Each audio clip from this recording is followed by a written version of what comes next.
Mientras que tomábamos la comunión,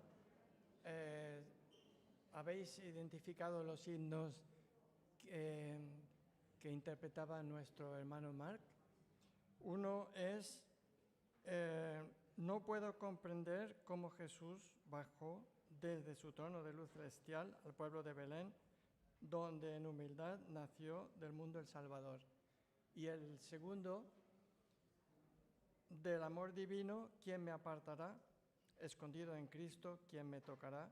Si Dios justifica, ¿quién condenará? Cristo por mí aboga, ¿quién me acusará? Gracias al Señor que seguimos escuchando estas melodías junto con todas las alabanzas que hemos traído en esta mañana para alabar a nuestro Dios. Bueno, dicho esto, buenos días a todos, queridos hermanos y hermanas. Estoy muy feliz de estar nuevamente con vosotros y poder compartir en esta mañana la palabra del Señor. Estamos anunciando que va a haber bautismos y entonces me pareció, digamos así, conveniente hablar sobre bautismos en esta mañana. Para ello, en primer lugar, vamos a leer en Hechos, capítulo 28, lo que se conoce como la Gran Comisión. Hechos 28, y podemos leer a partir del 16 hasta el 20. Pero los 11 discípulos se fueron a Galilea, al monte donde Jesús les había ordenado. Y cuando le vieron, le adoraron, pero algunos dudaban, y Jesús se acercó y les habló diciendo: Toda potestad me es dada en el cielo y en la tierra. Y este es el orden que dio el Señor. Por tanto, id y haced discípulos a todas las naciones, bautizándolos en el nombre del Padre y del Hijo y del Espíritu Santo, enseñándoles que guarden todas las cosas que os mando. Y aquí yo estoy con vosotros todos los días hasta el fin del mundo. Amén. El título para esta meditación de esta mañana, basándome en estos versículos que hemos leído, es bautizándolos y enseñándoles. Bautizándolos y enseñándoles. Porque dice: haced discípulos de todas las naciones, bautizándolos en nombre del Padre y del Hijo y del Espíritu Santo. Y luego el 20 dice: enseñándoles. Y esto es muy importante porque el bautismo no es una meta. Sí es el final de una etapa, pero no es la meta final. Y eso es muy importante porque estamos muy felices, muy contentos cuando vemos que personas que amamos o personas que han acudido a la iglesia y al escuchar el Evangelio han aceptado a Jesucristo como su Salvador y piden el bautismo. Estamos muy contentos, pero eso no es el fin. Después de bautizarlos, tenemos que tener siempre presente esto otro, enseñándoles. Y la escuela en la que estamos los creyentes no nos va a dar un título final en teología o algo por el estilo, sino que es una escuela permanente. Mientras que estemos aquí, debemos estar siempre matriculados en la escuela del Señor, porque después del bautismo tenemos que aprender, enseñándoles que guarden todas las cosas que os he mandado. No algunas de las que ha mandado el Señor, sino todas las cosas. A menudo se debate la cuestión sobre el momento apropiado del bautismo. ¿Cuál es el momento más apropiado del bautismo? Tenemos casos como el etíope en Hechos 8, 36, cuando Felipe le explica todo el Evangelio, toda la buena nueva del reino de Dios, y entonces dice el etíope, llegan al río y tal, aquí hay agua, ¿qué impide que yo sea bautizado? ¿Y qué le contestó Felipe? Felipe le dijo: si crees, de todo tu corazón, bien puedes. O sea que para bautizarse es necesario creer primero de todo corazón. Y el orden es ese, creer de todo corazón y luego bautizarse. No bautizamos para creer o quizá no llegar a creer ni siquiera más tarde. Entonces el orden está, eso sí está claro, creer y ser bautizado. Ahora, pero la cuestión es cuál es el mejor momento. Y podemos preguntarnos, ¿es mejor bautizar rápidamente a los que así lo desean, a los que han pedido el bautismo? ¿O más bien tenemos que favorecer un largo periodo de preparación y de observación? Bueno, la Biblia no proporciona un marco estricto para responder a la pregunta. Por consiguiente, es la Iglesia la que debe decidir sabiamente qué es lo más apropiado y a veces incluso tiene que estudiar caso por caso.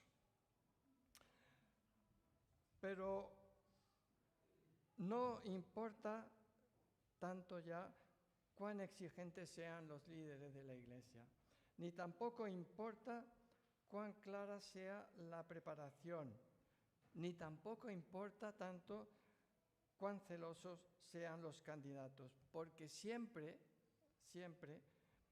va a haber incrédulos que serán bautizados. Desde los años 70, esta es mi iglesia, y no digo es mi iglesia como que es la iglesia de Manolo, ni mucho menos. Es mi iglesia con la que yo me identifico todo este tiempo.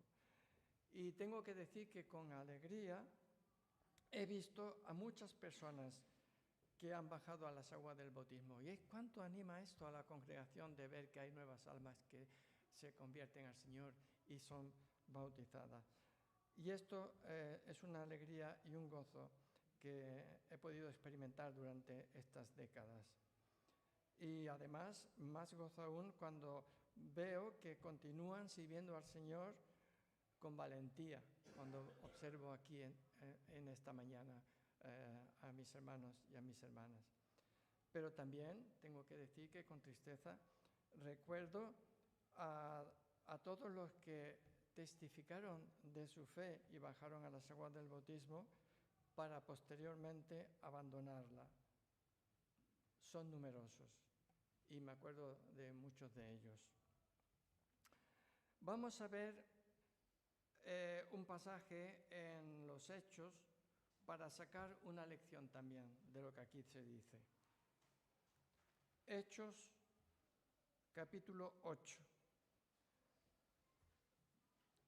Es una conversión bastante particular. Bueno, puede ser particular cada conversión, pero aquí se trata de la conversión de Simón el mago.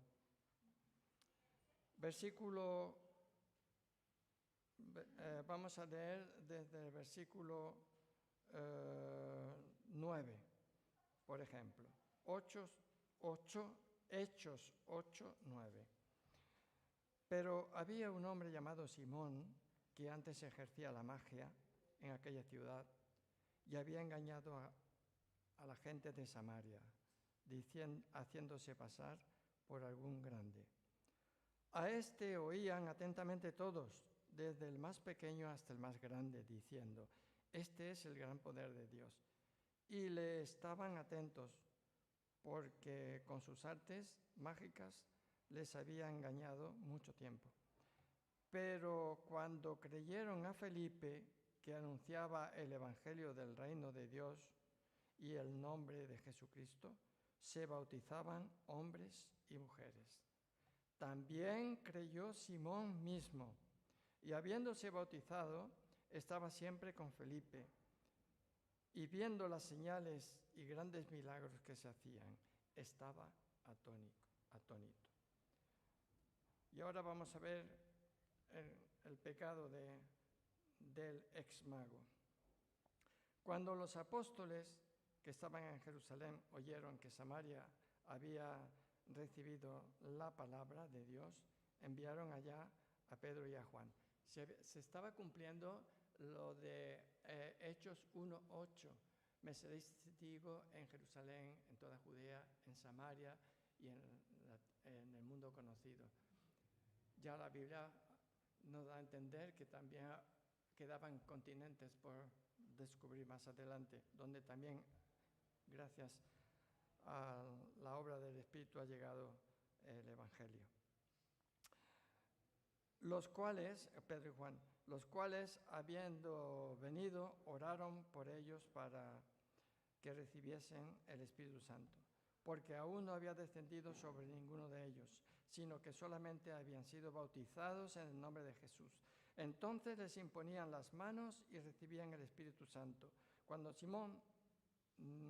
vio Simón que por imposición de las manos de los apóstoles se daba el Espíritu Santo, les ofreció dinero, diciendo: dadme también a mí este poder, para que cualquiera a quien yo impusiere las manos reciba el Espíritu Santo. Entonces Pedro le dijo: tu dinero perezca contigo, porque has pensado que el don de Dios se obtiene con dinero. No tienes tú parte ni suerte en este asunto, porque tu corazón no es recto delante de Dios. Arrepiéntete, pues, de esta tu maldad, y ruega a Dios si quizá te sea perdonado el pensamiento de tu corazón, porque en hiel de amargura y en prisión de maldad veo que estás. Respondiendo entonces Simón dijo: rogad vosotros por mí al Señor, para que nada de esto que habéis dicho venga a mí. Vamos a sacar algunas lecciones de este acontecimiento. ¿Qué lección aprendemos de Simón el Mago? Simón el Mago es un ejemplo que entristece, pero que también trae tranquilidad. Su atracción hacia la iglesia en un momento dado, cuando escucha a Felipe, es muy fuerte y se une al número de aquellos que son bautizados en respuesta al anuncio que le dice aquí de la buena nueva del reino de Dios y el nombre de Jesucristo, en Hechos 8:12. Ve un poder mayor que el suyo y abandona sus costumbres ocultistas para seguir a Felipe, el evangelista. El versículo 13 dice que nunca lo deja, sigue con Felipe, deseoso de comprender más este poder sobrenatural en acción que cambia vidas, que trae alegría y que pertenece a otro mundo. Se somete a las autoridades espirituales, asume la postura de un discípulo y parece que está lleno de celo y promete. Sin embargo, no hará falta que pase mucho tiempo para que se manifieste el auténtico propósito de su corazón. Y esto es lo que ocurre. Intenta comprarle a Pedro el poder para conferirle el Espíritu Santo. Uno de los castigos de Simón fue que su nombre formara parte que formara la palabra que se conoce como simonía, que denota tráfico de cosas santas. La simonía en el cristianismo y sobre todo en la Iglesia de Roma es la pretensión de la compra o venta de lo espiritual por medio de bienes materiales. Y esto incluía cargos eclesiásticos, sacramentos, reliquias, promesas de oración, la gracia incluso, la jurisdicción eclesiástica, la excomunión, etc. A lo largo de la historia, y de esto no hace falta que me extienda porque lo podemos ver buscando en la historia, la Iglesia de Roma, varios papas fueron acusados de simonía. Pero no vayamos tampoco tan lejos. En círculos más cercanos, cuando se quiere hacer negocio con el Evangelio, estemos alertas y atentos, porque el Señor no nos va a derramar su gracia porque nosotros compremos algo, ¿verdad? Las cosas santas, como la salvación para empezar, no se pueden obtener por dinero. Eh, Simón el mago está buscando la vía rápida. Quiere tener el poder sin tener perseverancia en los caminos del Señor. Está motivado por su propio interés. Lo divino sin justicia. Por eso le dice en Hechos 8:21, le responde Pedro estas palabras: tu corazón no es recto delante de Dios. Y es así, su corazón no era recto delante de Dios. Busca la redención sin que haya arrepentimiento. Y aquí Pedro, en su discernimiento, le dirá en el 23, porque en hiel de amargura y en prisión de maldad veo que estás. Pero Simón parece que sigue pasivo ante este reproche.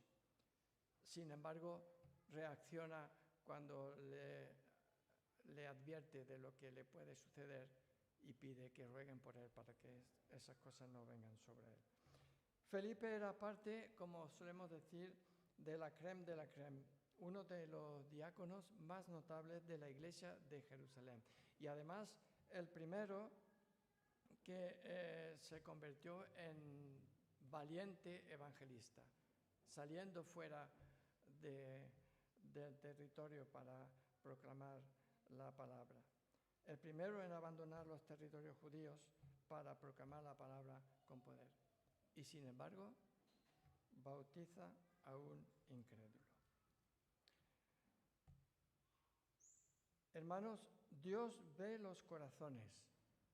Y esto es lo que dice en el primer libro de Samuel, capítulo 16, 7. Dice, el hombre mira la apariencia, pero el Señor mira el corazón. El hombre mira la apariencia, pero el Señor mira el corazón. 1 Samuel 16, 7. Solemos decir muchas veces, ojo, que la vista engaña, ¿verdad? Las apariencias pueden engañarnos y no podemos solamente fiarnos de ella. Dios es el que ve el corazón y la iglesia solamente puede ver los frutos. Como dice Lucas 6:44, cada árbol se conoce por su fruto. No, el Señor ve los corazones y la iglesia puede ver el fruto. La iglesia ve los frutos y Dios es el único que ve los corazones. Simón el mago, vemos que estuvo muy motivado en su decisión para ser bautizado, pero sin que hubiera realmente una transformación interior. Y esto, sin duda, sabemos que puede ocurrir. La iglesia puede resultar atractiva para el exterior también. Puede resultar atractiva por su alegría, por lo que se ve como se mueve dentro de la comunidad. Desde una perspectiva netamente humana, la iglesia puede ser atractiva. También por su validación con los dones que son otorgados a cada uno en su trabajo personal, en los ministerios dentro de la iglesia. Desde esa perspectiva estrictamente humana, la iglesia puede resultar atractiva incluso para personas que no han nacido de nuevo. Conocemos a personas que no son de la iglesia y sin embargo les gusta, por ejemplo, que sus hijos se relacionen con otros creyentes. Están viendo que reciben una influencia positiva, lo que no está ocurriendo normalmente en el mundo, ¿verdad? Y nada más que por eso están contentos. Por ejemplo, mi esposa y sus hermanos asistían de pequeños a la escuela dominical, una iglesia que estaba cerca de su casa, en Algeciras, y los padres no eran de la iglesia, pero les gustaba que fueran. Y cuando la vecina les decía a mi suegra, Manuela, ¿por qué dejas de ir tus hijos con los protestantes? Y Manuela le contestaba, porque ahí no aprenden nada malo. Vemos que la iglesia puede ser atractiva, ejercer una atracción incluso para los de afuera, para personas incluso que no son nacidas de nuevo. Pero para los que sí han nacido de nuevo, para los que han recibido el Espíritu, para muchos de los que estamos siguiendo en esta mañana, la iglesia resulta extremadamente atractiva y yo diría que más aún, forma parte de la identidad de nosotros y es imprescindible para una vida de obediencia, para estar atento a lo que nos dice el Espíritu. Sin conocer los corazones, nosotros tampoco podemos saber con exactitud las motivaciones de los candidatos a bautismo. Con exactitud nosotros no podemos saberlo porque no conocemos, no vemos los corazones. La vida interior de cada uno puede ser un tanto compleja y eso lo sabemos. En nuestra asamblea, cuando hay candidatos a bautismo, hacemos un seguimiento, unos cursillos durante varias semanas. Estamos buscando en este tiempo que haya coherencia en el testimonio de los candidatos a bautismo, que haya una verdadera comprensión del Evangelio como marcas de la aplicación en una vida de obediencia. Y sin embargo, sabemos que muchas personas han seguido ese recorrido y luego se han apartado, se han alejado de él. No es que la preparación no sea importante, ojo, nunca diría tal cosa. La preparación es importante, es necesaria, tenemos que hacerla siempre, pero desafortunadamente a menudo es con el tiempo que vamos a ver los resultados. Es a lo largo del tiempo que se va a revelar el verdadero apego que tenemos al Señor Jesucristo. Sabemos que en ocasiones, a lo largo del tiempo que estoy comentando, varios se bautizaron el mismo día en esta iglesia. Unos siguen firmes al Señor y otros se apartaron. Otros se apartaron, incluso enviaron cartas donde querían romper con toda relación, reconociendo de esta manera que el camino que habían tomado no era compatible con la vida del cristiano.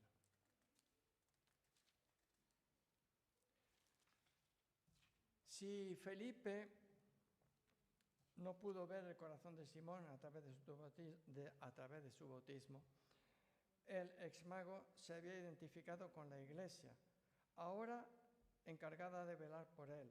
Mediante su bautismo, Simón se había sometido públicamente a Cristo y ahora la iglesia tiene esa responsabilidad, toda la legitimidad para quererlo recuperar.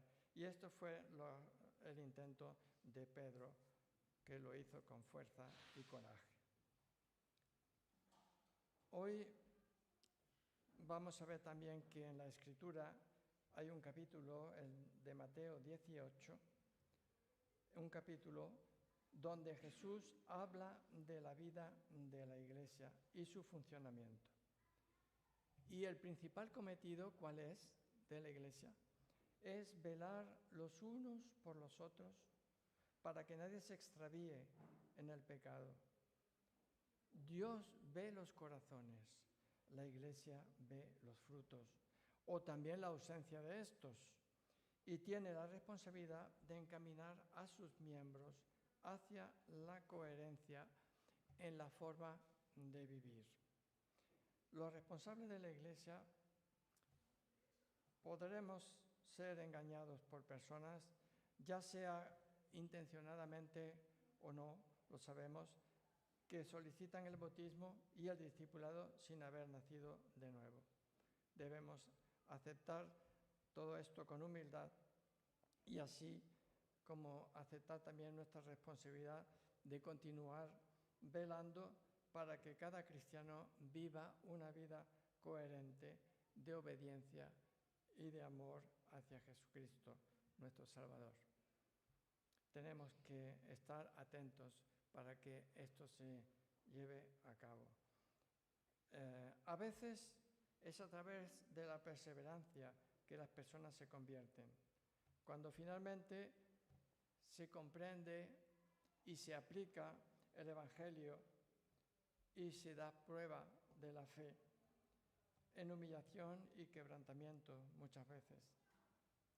Y sobre todo, tengamos presente que la Iglesia no es un fiscal de salvación, ni mucho menos. No somos una policía, sino que somos una comunidad donde debemos conducirnos con sabiduría y verdad que fomente la perseverancia, la obediencia y una vida de adoración a nuestro Dios. En esta mañana voy a ser breve porque no quiero tampoco cansar insistiendo mucho sobre el tema, porque lo que quería es traer de manifiesto que el hecho de que haya candidatos al bautismo es muy importante y tenemos que tener en cuenta estas dos cosas que he señalado, bautizándolos y enseñándoles. Y es sobre todo sobre esta segunda parte que yo me he querido extender en esta mañana. Así que la conclusión a la que vamos a llegar es que la responsabilidad de la Iglesia en sabiduría, discernimiento y compromiso es la misma. Ese compromiso de la Iglesia es el mismo con los que están bautizados como los que quieren serlo, siempre enseñándoles todas las cosas que tienen que llevar a cabo, de acuerdo con lo que el Señor nos ha instruido. Por eso digo, esto es muy importante. La responsabilidad de la Iglesia en discernimiento, en compromiso, debe ser la misma hacia los que están bautizados como hacia los que desean estarlo. Estamos invitados a velar los unos por los otros en cada etapa cristiana. El llamado de todos los que públicamente reciben a Cristo es grande, lo sabemos, y nos debemos los unos a los otros para vivir siendo dignos de ese llamado.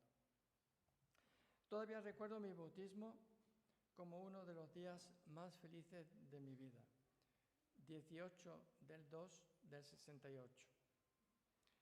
Es un evento especial, único, yo diría, creo que para la mayoría de nosotros.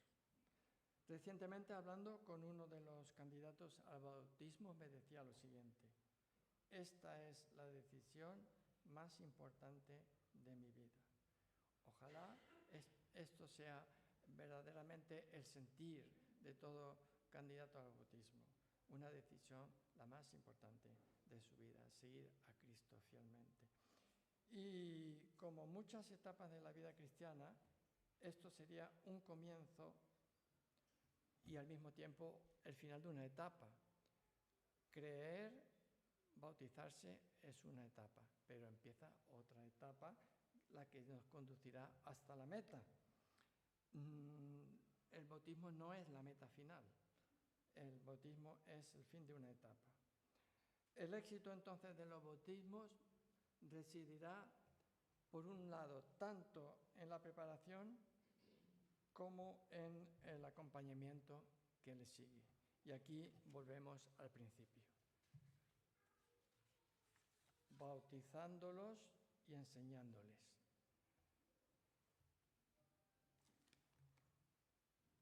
Por tanto, id y haced discípulos a todas las naciones, bautizándolos en el nombre del Padre, y del Hijo, y del Espíritu Santo, enseñándoles que guarden todas las cosas que os he mandado, y aquí yo estoy con vosotros todos los días hasta el fin del mundo.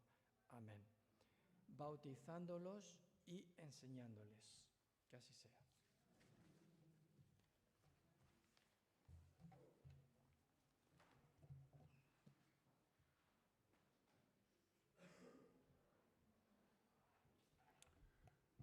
Pues con esta responsabilidad que tenemos como Iglesia también de